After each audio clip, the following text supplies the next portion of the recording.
Sojourner Truth. Sojourner walked beside a dirt road. She wasn't worried about finding a place to sleep for the night. She didn't know where she would go, but she always found a place to rest. It had been a long day of walking. She wasn't worried about where she would find her next meal.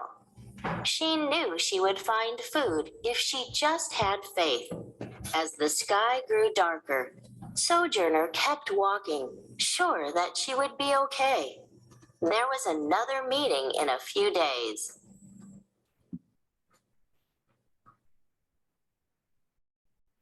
As the sun set, she began to see lights in the houses far off the road. The houses were filled with lovely sounds.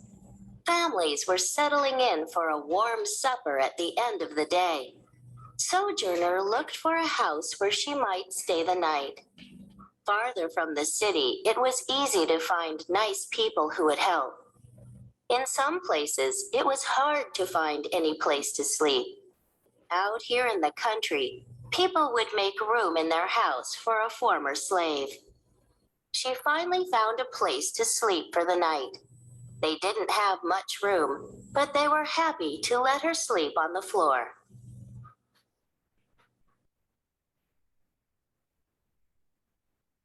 Sojourner was used to sleeping on hard floors. She had a cloth sack full of clothes and a thin blanket. She could easily sleep here all night. She lay her head down and felt the warm fire just a few feet away. Sojourner remembered a floor that she had slept on that wasn't made of wood. It was the cellar of the slaveholder's house. It was a wet, muddy floor that never felt the warmth of sunshine. And there was no crackling fire to warm her hands, just a torch that barely made enough light to see. This was where Sojourner slept when she was a child. She could still remember the dripping faucet they had used for washing up. Her mother and father and several others shared that cellar.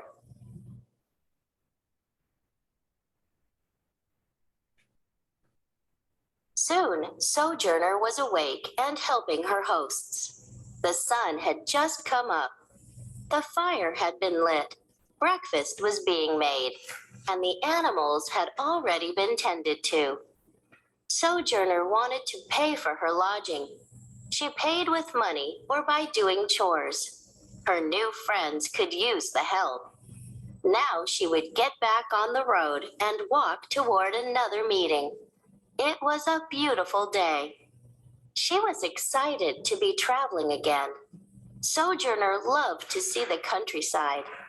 It was a lot of work to travel to the meetings and speak, but it was worth it to share her ideas with friends. She was going to keep fighting until all of her people were free.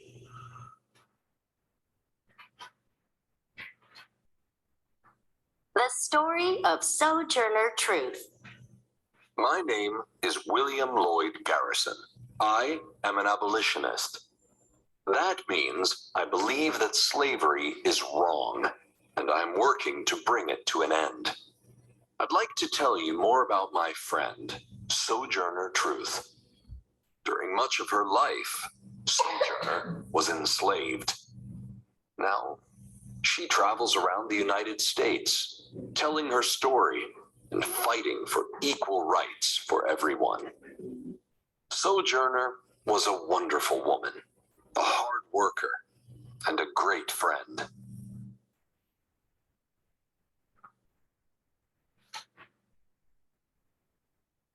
Sojourner was born around 1800. Her parents were enslaved, and that meant she was enslaved too. In fact, from the day she was born, she was enslaved. It wasn't a choice she made or even a choice her parents made.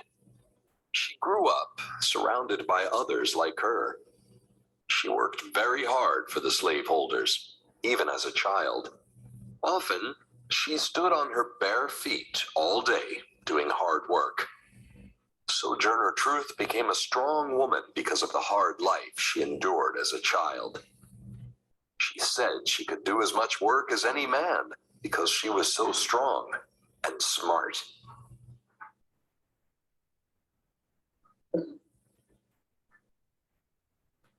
In 1827, Sojourner's home state of New York changed the law to free all the enslaved people in the state. This meant she was a free woman.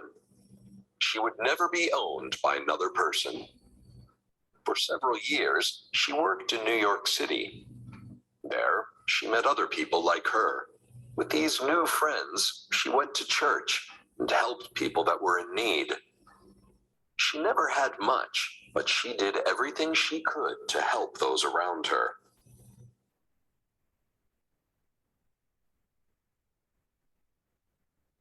When she was around 40 years old, Sojourner began to travel the country.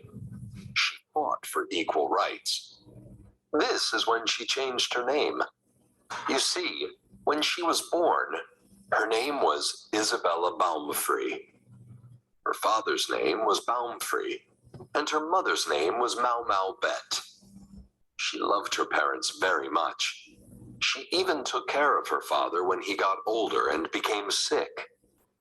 When she decided to change her name, she chose the first name Sojourner and the last name Truth. This new name meant someone who travels to tell the truth. Changing her name was like becoming a new person. She still loved her parents, but her new name showed people what kind of person she was.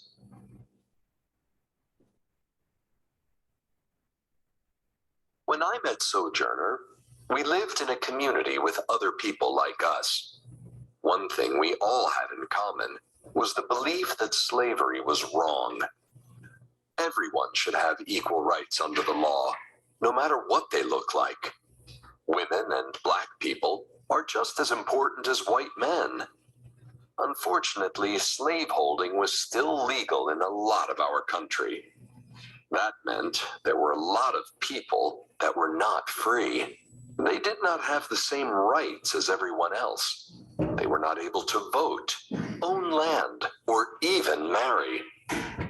In our community, we fought these unfair laws. With our protests, we showed the government that things needed to change.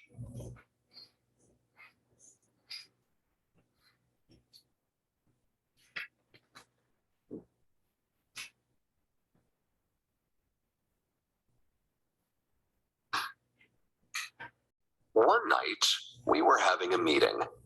A group of rowdy men showed up and said they would hurt us.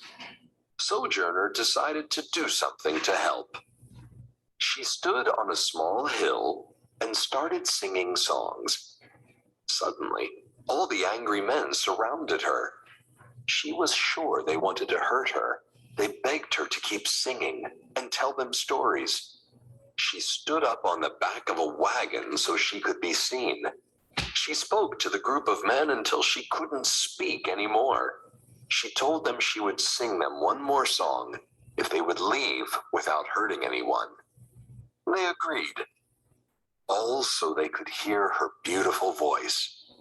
We worked to fight slavery for a couple more years. Sojourner left our community. She continued traveling and giving speeches. She talked about women and African Americans having equal rights. A lot of people enjoyed her speeches and agreed with her ideas. She made some people angry. People would boo her when she spoke. She wasn't scared of these people. She knew that if speaking her views upset people, it meant she needed to keep talking. This made her feel she was doing the right thing. Sojourner traveled and spoke at meetings as often as she could.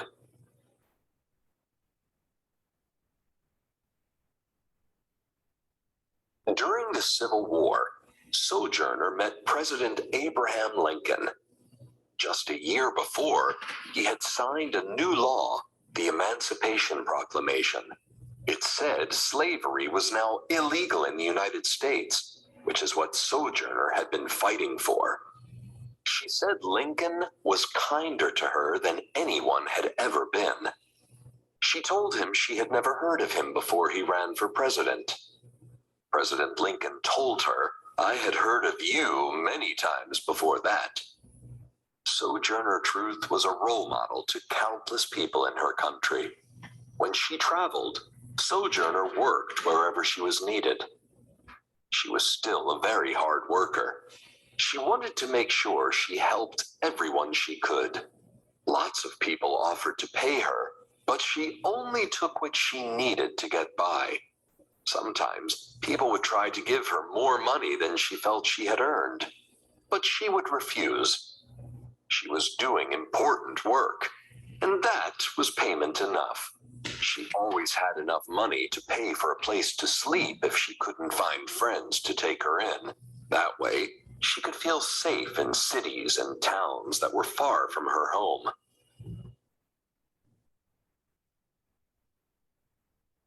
Sojourner's life story is very important. Our friend Olive Gilbert wrote it down for her. Sojourner never learned to read or write.